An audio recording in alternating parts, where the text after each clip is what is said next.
नमस्कार, मी पायल पोटभरे सर्जनशील न्यूज मध्ये आपलं स्वागत करते।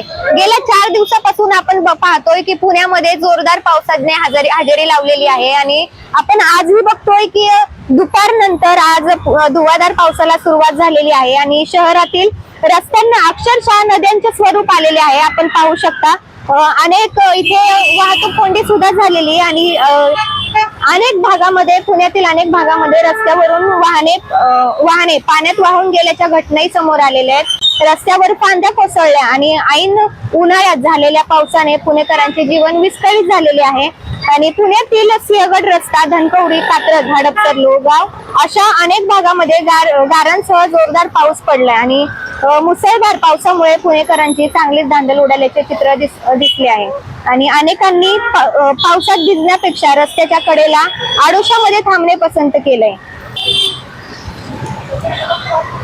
रस्त्यांवरून नद्या वाहू लागल्याने रस्ते मोकळे दिसू लागले आहेत। बाहेर असलेल्या नागरिकांनी आडोशाला थांबणे पसंत केले, तरी कोणीही झाडाखाली थांबू नये किंवा विनाकारण कोणी बाहेर जाऊ नये असे प्रशासनाने पुणेकरांना आवाहन केले।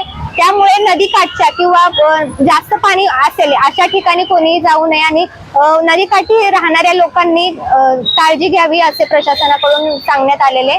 पुण्याहून मी पायल पोटभरे, सर्जनशील न्यूज।